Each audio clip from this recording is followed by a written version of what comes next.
Greater Noida से एक बड़ी खबर आप तक पहुंचा दें। आपको बता दें कि सीमा हैदर को अपने साथ ले गई है एटीएस। सीमा हैदर से अब यूपी एटीएस की टीम पूछताछ करेगी। जी हां, बड़ी खबर, अहम खबर। भारत में एंट्री कैसे हुई, भारत में एंट्री की जांच होगी।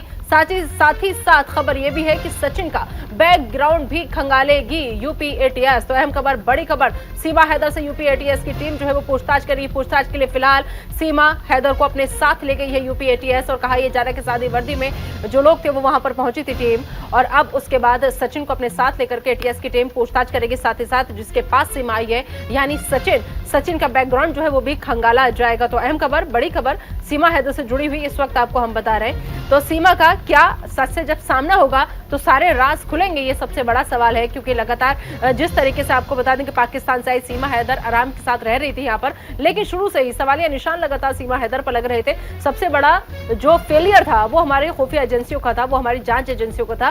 क्योंकि किस तरीके से सीमा हैदर आ जाती है, आने के बाद यहाँ पर रह लेती है बिना किसी वीजा पासपोर्ट के, तो ऐसे में सीमा की एंट्री कैसे हो गई। और सबसे बड़ी बात यह है कि दरअसल इतनी सुरक्षा व्यवस्था के लगातार हम दावे करते हैं, लेकिन लाख सुरक्षा व्यवस्था के बावजूद हमारी सुरक्षा एजेंसियों की आंख में धूल झोंककर भारत कैसे आ गई सीमा, यह सबसे बड़ा सवाल था। और अब आपको बता दें कि सीमा हैदर से यूपी एटीएस जो है वो पूछताछ करेगी, क्योंकि भारत में एंट्री की जांच सीमा हैदर से होगी। सीमा का अब सच से सामना होगा। इस खबर पर ज्यादा बातचीत के लिए आइए सीधा रुख करेंगे हमारे सहयोगी अली शरकर जो इस वक्त हमारे साथ जुड़ गए हैं। अली, क्या लग रहा है अब जिस तरीके से सीमा हैदर को भारत में एंट्री की जांच होने वाली है, नहीं लगता कि ये कदम बहुत पहले तमाम टीमों को उठा लेना चाहिए था, लेकिन देर आए दुरुस्त आए। तो अब ऐसे में सीमा का जब सच से सामना होगा तो उम्मीद करें कि हर राज पर से पर्दा उठेगा।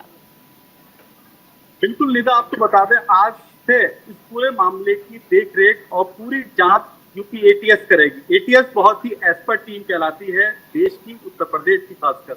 आज सुबह जब एटीएस ने पूरे मामलों का हैंडओवर लिया, उसके बाद से जांच शुरू की और अब से कुछ देर पहले ही सीमा हैदर और सचिन को अपने साथ एटीएस कार्यालय एटीएस टीम ले गई है। वहां पूछताछ का सिलसिला जारी है। आपको एक अपडेट और दे दें पूरे मामले में, अपने तमाम दर्शकों को दे दें निदा, इससे जितनी भी अब से पहले सीमा हैदर ने जानकारी लोकल पुलिस को दी थी, एलआईयू को दी थी, और ग्रेटर नोएडा रबपुरे यानी कि जहां का वो गांव में रह रही थी, वो तमाम जानकारियों में कुछ फेरबदल पाया गया है। क्योंकि जांच में जो बताया गया था सीमा हैदर ने कि वो नेपाल के थ्रू किसी एजेंट के माध्यम से यहाँ तक आई है, तो ऐसे तमाम तारों को जोड़ के देखा जा रहा है कि किसी आतंकी संगठन से तो सीधा ताल्लुक नहीं है सीमा हैदर का। इसके अलावा जो जानकारी सीमा हैदर ने पहले दी थी वो तमाम जानकारियां गलत पाई गई हैं।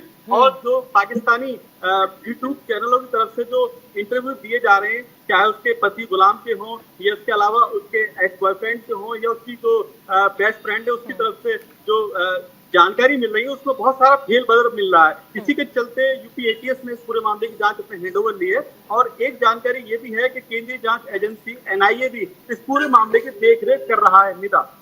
लेकिन जिस तरीके से जितनी देर ये की गई, नहीं लगता अली, अगर मान लीजिए अगर वो किसी शातिर मंसूबे के साथ भी भारत में एंट्री की है उसने, तो उसको इतना वक्त दे दिया हमारी सुरक्षा एजेंसियों ने, हमारी जांच एजेंसियों ने कि आप आइए अपने मंसूबों को आप अंजाम दीजिए, उसके बाद हम देख लेंगे कि क्या करना है। नहीं लगता कि बहुत देर हो गई? देखिए, बिल्कुल साफ तौर पर ये जो तस्वीरें हैं और ये जो चीजें हैं साफ बयान हो रही हैं इससे कि जो पहले आप जो किया जा रहा है, यानी कि जो आज से प्रक्रिया शुरू की गई है यूपी एटीएस, यदि पहले की जाती तो शायद बहुत सारी चीजों का खुलासा हो सकता था। क्योंकि 4 बच्चों के साथ पहले दुबई से फिर नेपाल और नेपाल के रास्ते हिंदुस्तान में दाखिल होने की प्रक्रिया ये किसने बताई? क्योंकि सचिन के बारे में जब जानकारी प्राप्त की गई है यूपी एटीएस की तरफ से, तो वो एक बहुत ही नॉर्मल और एक परचूनी की दुकान चलाने वाला व्यक्ति है जिसे बहुत ज्यादा पढ़ाई लिखाई के बारे में भी जानकारी नहीं है। तो ये जानकारी किसने दी थी उसको कि नेपाल के माध्यम से हिंदुस्तान में घुसा जा सकता है, हिंदुस्तान में प्रवेश किया जा सकता है। तो ऐसे तमाम जानकारियों को लेकर के यूपी एटीएस जांच जुटा रही है और अभी भी सवाल जवाबों का सिलसिला जारी है। यूपी एटीएस के जो मुख्यालय है वहां पर ही सीमा हैदर और सचिन से पूछताछ की जा रही है निदा। इस बारे में कोई जानकारी कि आखिर टीम जो है वो कितनी देर तक अपने साथ रखेगी या फिर ये पूछताछ कितनी लंबी चलेगी? कोई अपडेट इस बारे में अली?